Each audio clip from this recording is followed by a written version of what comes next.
Social media पर जैन समाज के सबसे लोकप्रिय जैन न्यूज चैनल महालक्ष्मी की ओर से सुबह सुबह रविवार not the holiday working day बनाइए, तीर्थों की सुरक्षा में इस दिन को लगाइए। सादर जय जिहाद करते हैं आज की बात इस आग के साथ। देख रहे हैं आप यहाँ क्या बोल रहे हैं, सुनाएंगे भी। दावा करते हैं जंगलों में आग लगाने का इनका फैशन है, इनका काम ही है। यह ध्यान रहे मेरे भाई, जिस जिस जंगल को तुम खोदते हो, जिस जिस पेड़ को तुम जलाते हो, नाश करने की कोशिश करते हो, वही तुम्हारे जीवन की इस प्रकृति की इस संतुलन को बना के रखता है। नहीं तो जब असंतुलन होता है तो कहीं भूकंप आता है, कहीं बाढ़ आती है और कहीं भूस्खलन होता है, कहीं तबाही तबाही प्रकृति की नज़रों से चूक नहीं पाती है। किस तरह से, क्या शिखर जी में भी कुछ इस तरह के लोग हैं? क्या इसी तरीके से जंगलों में आग लगाई दी जाती है? अभी तो हम कहते हैं प्रकृति परेशान कर रही है, नहीं, प्रकृति से पहले ये आदम जाति के लोग परेशान करते हैं, जो कहते हैं हमसे छेड़ो मत। अरे इनकी सुनो पहले, ये क्या कर रहे हैं। इन्हीं के मुख से अपनी जो इनकी कहते ना, ये कुछ भी बोले हम तो कहेंगे दरिंदगी। सुनिए जरा। तो गाइस देखिए, फाइनली अभी हम लोग का काम कर रहे हैं आग लगाने का, और हमारा काम यही है आग लगाना और आग से खेलना। तो हम लोग जब न तब आग से खेलते हैं और इसी काम में आए हैं। केवल पहाड़ को जला कर हमको एकदम भस्म करना है, आग लगाना है, जितना भी उसमें पत्ता पुत्ता नीचे गिरा है। तो अभी हम लोग आग से खेल रहे हैं, देखिए साथ में आप लोग के डंडा के साथ में। और ये मेरे सुखलाल अंकल है, ये भी आग से खेलते हैं। और आग से खेलने वालों से कभी टक्कर नहीं लिया जाता है और बिहारी को कभी चैलेंज नहीं किया जाता है। सनकी बता रही से बड़ी मार मारे नहीं सब खाली गाड़ी में चलो। अरे बाप रे, अब कार तो मांगू लिया। अब आपको ले चलते हैं अपनी विरासतों पर। जैसे आग जल के नाश राख देती ना, कुछ हमारी विरासतें कुछ इसी तरह से स्थिति है उनकी। हमारी आंखें बंद, कान बंद, मुंह से बोलते नहीं, काम हाथ से करते नहीं, बस व्हाट्सअप खेल सकते हैं, सोशल मीडिया में शेयर बन सकते हैं। हकीकत में विरासत को बचाने के लिए कुछ नहीं कर पाते हैं। देखिए, सवाई माधोपुर से चलते हुए सज्जन ने हमें वीडियो भेजी है। ये कूनो पार्क नेशनल पार्क देखने गए, जहाँ लोग जानवर देखने आते हैं। अरे वहाँ जानवर को देखते देखते हम हैरान हो गए जब यहाँ पर हमारे उजड़े हुए तीर्थ नजर आते हैं। श्यामपुर की तरफ एमपी की ओर बढ़ते हुए यह दृश्य है कूनो नेशनल पार्क के पास के 40-80 किलोमीटर कहेंगे सवाई माधोपुर दूर से श्योपुर की ओर जाते हुए के दृश्य देख रहे हैं। अभी 11 फुट की विशाल प्रतिमा देख ली आपने अभी, आदिनाथ भगवान की किस तरह खंडित है।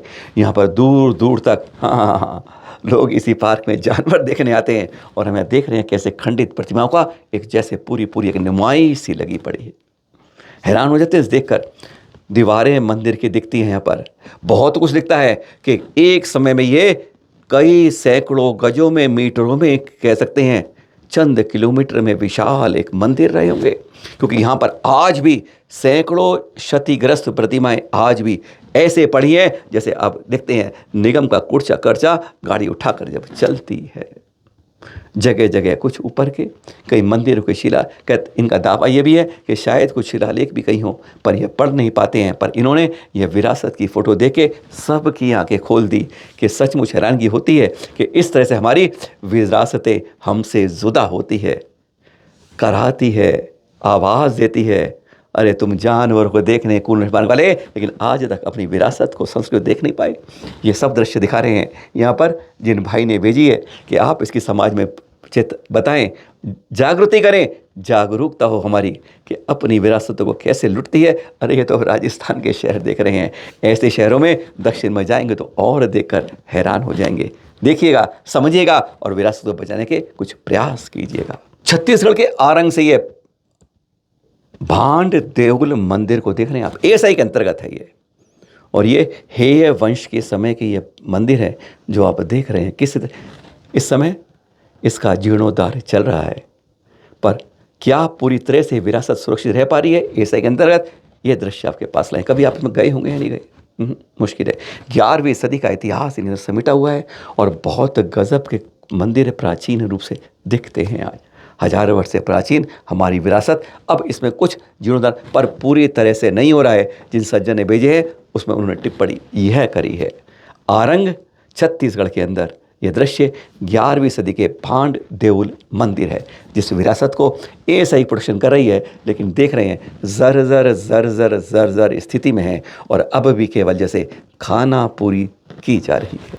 ये तस्वीर भेजी हमें कर्नाटक के गडक जिले से, दो जैन बंधु हैं यहाँ बस, हाथ जोड़कर निवेदन कर रहे हैं कि हमारे पास यह दो तीर्थंकर प्रतिमाएं हैं, लेकिन हमारे पास मंदिर बनाने के लिए कोई भी व्यवस्था नहीं हो पा रही है। बहुत हम इस तरह के नहीं हैं कि हम कोई वेदी बना सकें। समाज से अपील कर रहे हैं कि इन प्रतिमाओं के बारे में कि यहाँ पर एक मंदिर बनवाने के लिए प्रयास में हाथ दीजिए। कितने दे पाएंगे बात की बात है, पर देखिए सुरक्षित रख पा रहे हैं।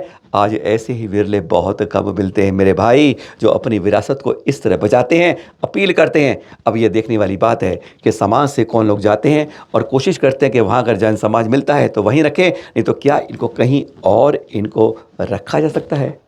क्षतिग्रस्त नहीं है, खंडित नहीं है और सैकड़ों वर्ष प्राचीन है ये प्रतिमाएं, गडक जिले कर्नाटक से। मुख्य ओम प्रकाश आपको एक बार हमने पहले एक बार दिखा चुके हैं एपिसोड, जिन्होंने ये बूंदी के 65 किलोमीटर दूर नैनवा गांव में तालाब के पास ये खोज की थी, ऊपर पहाड़ी के पास। 1 2 3 4 5 6 इस तरह की ये स्तंभ बता रहे हैं कि यहाँ पर क्या हमारे प्राचीन में 1000 वर्ष से प्राचीन क्या मुनिराजों ने यह समाधि ली थी। उनके प्रतीक के रूप में एक तो 8 फुट ऊंचा भी है इसमें, इस तरह से एक क्रम में ये लगे हुए दिख रहे हैं। आज खुशखबरी की बात इसलिए बता रहे हैं कि इसको पुरातत्व ने अपने अंदर लिया है। जैन समाज में से शहर संरक्षित सभा इसके बारे में कुछ कोशिश के लिए जा रही है, वो कोशिश कर रही है, लेकिन वहाँ पर सरकार ने अपनी शुरुआत कर दी है। अब तक किसी को पता नहीं था, जगाते हैं हम, जाग नहीं पाते हैं और सरकार उसको अधिकार में लेने के लिए शुरुआत कर देती है। यहाँ पर यह बात नहीं है कि क्या हो रहा है, बात यह है कि कितना अब इस धरा में दबा हुआ है, उसकी खोज होनी चाहिए। एक बहुत बड़ा जैन पुरातत्व पुराण इतिहास यहाँ से निकलना चाहिए। संभावनाएं यही हैं, ये तो आप ऊपर देख रहे हैं, पर समय के साथ जो दबा हुआ है उसको भी एक पहचान के लिए निकालना आज का फर्ज बन जाता है। टाइम्स ऑफ इंडिया देश के सबसे बड़े, विश्व के सबसे बड़े अखबार में उसकी खबर है, हम नहीं कह रहे हैं, वह प्रमाण दे के बता रहा है।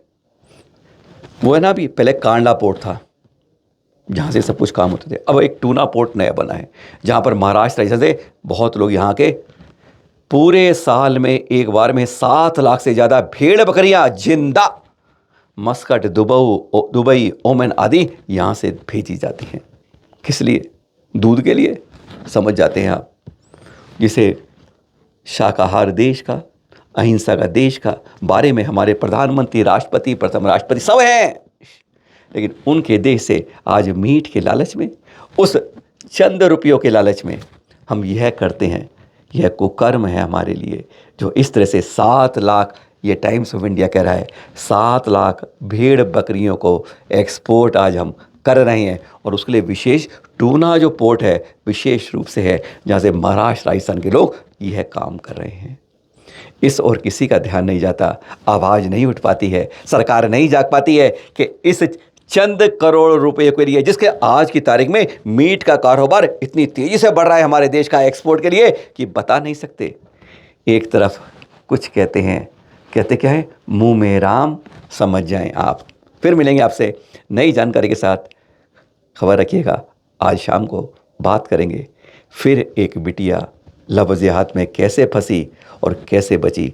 बहुत दर्द भरी कहानी मध्य प्रदेश के इंदौर के पास। सादर जय जिनेंद्र।